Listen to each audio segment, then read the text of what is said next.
महाय बड'लेण्ड भवन दिल्ली दारका ओनसोलनि बे जायगायावहायनो दिल्ली दुलाराय बाथौ गौथुमनि दैदेननायाव सानसेनि हाबाफारिजों गोदान गोथार बाथौ सान बिथांमोना खुंफुंदों आरो बे गोथार बाथौ सान खुंफुंनायनि मोनफ्रोमखो नुथायखौ दिन्थिफुंनो थाखाय आं केमेरा पार्सन दिनेश बसुमतारी बिथांखौ खावलायबाय नोंथांमोना नुनो मोन्दों दिनैनि बे दिल्ली बड'लेण्ड भवननि दारका ओनसोलाव जा गाजा गोमजा गोथार बाथौ सान खुंफुंदों बेनि मोनफ्रोमबो नुथायखौ नोंथांमोना बाथौ बिबुंसारनि गेजेरजों दिन्थिफुंनो थाखाय आं जोंनि केमेरा पार्सन बिथांमोनखौ खावलायनाय गासैखौबो दुलाराय बाथौ सिबिसुला रायजो राजाफोरखौ आं उदालगुरि चेयारमेननिफ्राय दिल्ली बाथौ गौथुमनि भाइस प्रेसिडेन्ट गासै रायजो राजाखौ दिनैनि गोथार बाथौ सानाव गासैखौबो खुलुमनाय आरो अननाय थाबाय आं दिल्लीनिफ्राय जोंनि दिल्ली बर' बाथौआ जिबायदि दिनै फालिदों बेखौ नोंथांमोननो दिन्थिनो नागिरदों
ऐसे करता हूँ उसको निकल के दे देता हूँ वो है ना वो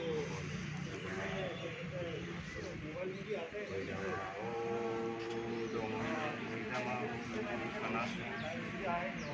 जोंनि बाथ्राखौ मोजाङै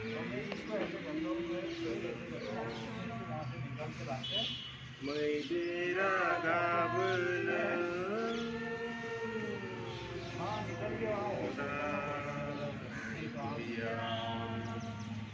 मानसि जिबिया हाँ एक बार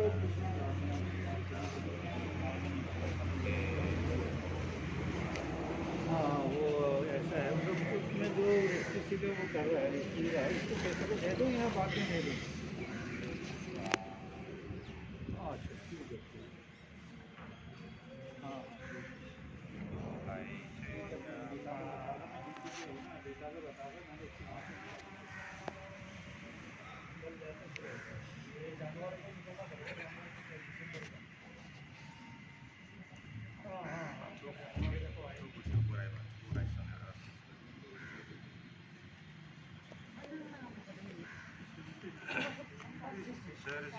सोरजिगिरि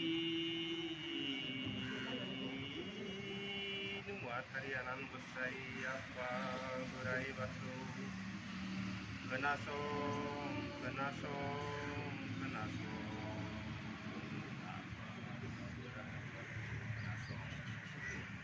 सोरगोआव दङ सोरगोआव खोनासं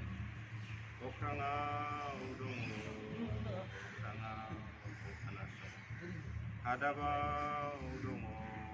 हादाबाव खोनासं जोंनि रायसंनाय आरज गाबनायखौ नों आफा बोराइ बाथौआ मोजाङै खोनासं बुंदों मैदेरा गाबो अदालगुरियाव सुबुं जिबि राजा गाबो अराय नों आफा बोराइ बाथौनि सेराव हे गिरि आफा बोराइ बाथौ गोथार सिजौआ सिरिबा बाथौनि बान्जा बान्दोबा सिफुङा गुदुंबा थाइगिरनि खङा खंबा मोनफ्रोमबो बोराइनि रावा फंबा गोथारा थाराबो मोनबा हे गिरि आफा बोराइ बाथौ नोंनो सोरजिगिरि सानथ्रिगिरि राहागिरि बोर बाथौगिरि फोलेरगिरि नोंनो हा दै बार सान अख्रांनि